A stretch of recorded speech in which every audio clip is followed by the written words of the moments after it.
Hello students, in today's class we are going to learn 6th standard Hindi lesson number 7 नदी कंधे पर।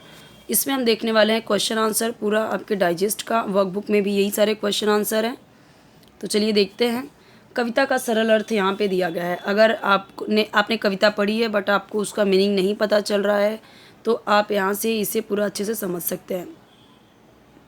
जैसे दिया हुआ है ना कि अगर हमारे बस में होता नदी उठाकर घर ले आते, ये सारी चीज़ें जो दी गई हैं तो वही यहाँ पे बोला है।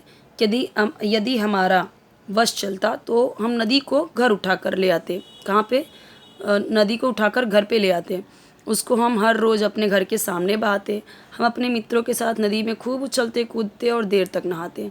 हम कभी नदी में देर तक तैरते, कभी पानी में नीचे जाकर डूबने का नाटक करते, खूब मस्ती करते, गाने गाते, सभी लोगों को निमंत्रित करते कि नदी हमारे घर के पास आ गई है, चलो नहाने चलो। जितने भी लोग हमारे बुलाने पर आते, हम उन सभी का नदी से परिचय करवाते। जब कभी हमारे मन में नदी को पार करने की बात आती, हम तुरंत तैरकर नदी को पार कर लेते। नदी के दूसरी ओर खड़े होकर हम ज़ोर ज़ोर से माँ को आवाज़ लगाते, खूब चिल्लाते। जब शाम रात में बदलने लगती, यानी जब शाम रात होने लगती, तब हम मित्रों की सहायता से नदी को अपने कंधे पर रखवाते। फिर जहाँ से हम उसे उठाकर लाए थे वहीं ले जाकर उसे रखाते। कहने का मतलब है कि ये सब सारी चीज़ें कल्पना की गई हैं। जैसे ऐसे ही एक कविता है, अगर पेड़ भी चलते होते कितने मज़े हमारे होते, बांध तने में उनकी रस्सी चाहे जहाँ तक ले जाते, जब कभी भी भूख लगती तोड़ उनके फल खाते। ऐसे ऐसे करके एक कविता है। तो यानी कि हम किस तरीके से अपनी सुख सुविधाओं के लिए ऐसी कल्पनाएं करते हैं कि ऐसा होता तो कितना मज़ा होता, कितने मज़े होते। अब आते हैं क्वेश्चन आंसर पे। हार्ड वर्ड की मीनिंग देखते हैं। इतराना यानी खुश होना, मस्ताना यानी मस्ती करना, आनंदित होना, आमंत्रित यानी जिन्हें जिन्हें बुलाया गया हो। कवि इसे कंधे पर लाना चाहता है क्योंकि बोला गया आकृति पूर्ण करो, आकृति पूर्ण करो। क्या आएगा आंसर? नदी को। बालक इनके साथ नहाना चाहता है, मित्रों के। कवि नदी को यहाँ बहाना चाहता है, घर के सामने। कवि नदी में यह करना चाहता है, तैरना, डूबना, इतराना, ये सब करना चाहता है। अब ये यहाँ पे दिया गया है, उसका आंसर देखते हैं। अगर हमारे बस में होता तो नदी घर उठाकर घर ले आते। Filling the blanks. नदी आ गई चलो नहाने, आमंत्रित सबको करवाते। आमंत्रित यानी निमंत्रण देना, इनवाइट करना। निम्नलिखित शब्दों के निम्नलिखित शब्दों के समान अर्थ वाले शब्द लिखो। जैसे नदी, सरिता, तटिनी, ये नदी का या समान अर्थ वाले यानी पर्यायवाची, सिनोनिम्स। घर, गृह। मित्र, दोस्त। हर रोज़, प्रतिदिन। पद्यांश में से संज्ञा छांटकर लिखो। पद्यांश में से बोला गया है संज्ञा यानी किसी व्यक्ति, वस्तु, स्थान, जानवर यानी किसी का भी नाम। 3 बोला गया है, 3 यहाँ पे है। घर, नदी, मित्रों, तीनों ही क्या हैं? संज्ञा हैं। अब देखो बोला गया है पद्यांश की अंतिम 4 पंक्तियों का सरल अर्थ लिखो। तो देखो अंतिम 4 पंक्तियाँ कौन सी? ये दी गई हैं 1, 2, 3, 4। क्यों बोला मैंने कि आपको इसका मीनिंग पता होना चाहिए, इसीलिए मैंने ये बोला पढ़ने के लिए, क्योंकि इस तरीके से क्वेश्चन आता है 2 मार्क्स के लिए। ठीक है कि आप उसका भावार्थ बताइए, सरल अर्थ बताइए। तो देखो दिया गया है, हम नदी में देर तक तैरते, कभी पानी में नीचे जाकर डूबने का नाटक करते, खूब मस्ती करते, गाने गाते, सभी लोगों को निमंत्रित करते कि नदी हमारे घर के पास आ गई है, चलो नहाने चलो। ये देखो यहाँ पे दिया गया है, नदी आ गई चलो नहाने, सबको ऐसी खबर सुनाते, आमंत्रित सबको करवाते, ज़ोर ज़ोर से हम चिल्लाते। तो वही यहाँ पे दिया हुआ है।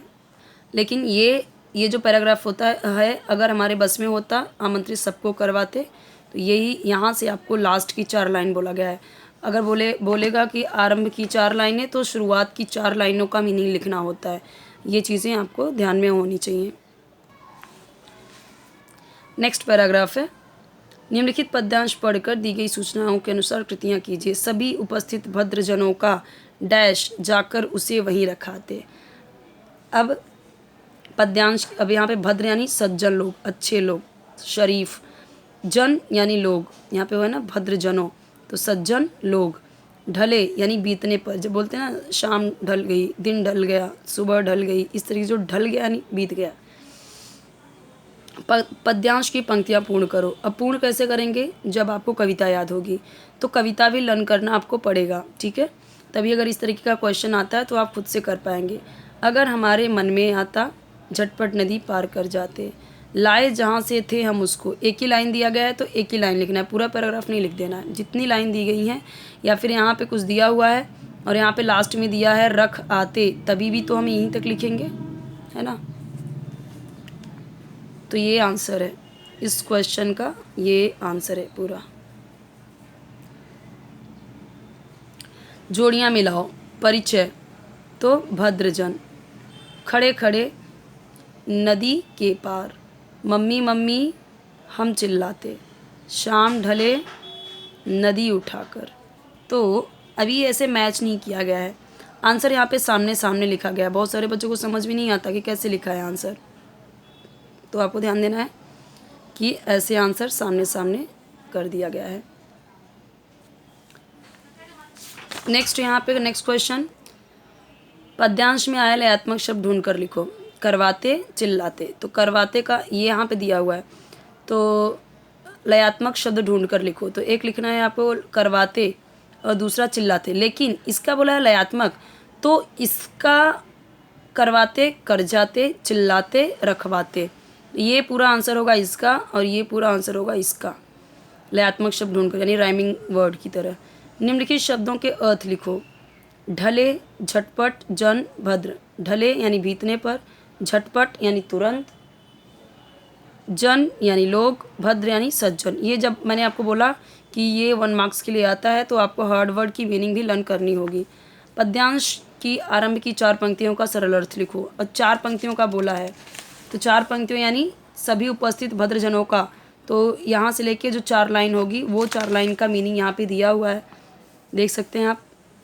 जितने भी लोग हमारे बुलाने पर आते हम उन सभी का नदी से परिचय करवाते, यानी इंट्रोडक्शन। जब कभी हमारे मन में नदी को पार करने की बात आती हम तुरंत नदी को पार कर लेते। अब यहाँ पे दिया गया नदी की आत्मकथा लिखो। निबंध की तरह आ सकता है ये आपको निबंध के तौर पे। जैसे मैं एक नदी हूँ, मेरा बचपन पर्वत की हरी भरी घाटियों में बीता, फिर मैं मैदानों में आ गई, वहाँ यहाँ आकर मेरी गति धीमी हो गई। धीरे धीरे मेरे किनारों पर गांव और नगर बसने लगे, गांव यानी गांव और शहर बसने लगे। लोग मेरा जल पीने, खाना बनाने, नहाने धोने और खेतों की सिंचाई के काम में लाते हैं। समय के साथ साथ गांव और नगरों में बहुत बदलाव यानी चेंजेस हुए हैं। मेरे ऊपर पुल बनवाया गया यानी ब्रिज, बांध यानी जो डैम होता है वो बांध कर, नहरें यानी कैनल्स निकाली गई। जब कभी बहुत अधिक वर्षा होती है तब मुझ में बाढ़ आ जाती है। मेरे किनारे बसे हुए गांव और नगर, खेत और पशु सब बाढ़ में बह जाते हैं। मुझे तब बहुत दुख होता है, परंतु प्रकृति के आगे मैं विवश हूँ, यानी नेचर के आगे क्या है, मजबूर है। मेरी जलधारा यानी कि जो प्रवाह है सदैव बहती रहती है, प्रत्येक जीव जंतु को सुखी बनाती हुई अंत में मैं सागर यानी समुद्र में विलीन हो जाती हूँ, यानी लुप्त हो जाती हूँ, गायब हो जाती हूँ, क्योंकि उसमें वो पूरी तरीके से जब मिल जाती है तो फिर वो पूरी तरीके से समुद्र में ही हो गई, समुद्र बन गया वो भी। तो यहाँ पे हमारा ये चैप्टर भी कंप्लीट होता है। नेक्स्ट हम देखेंगे जन्मदिन।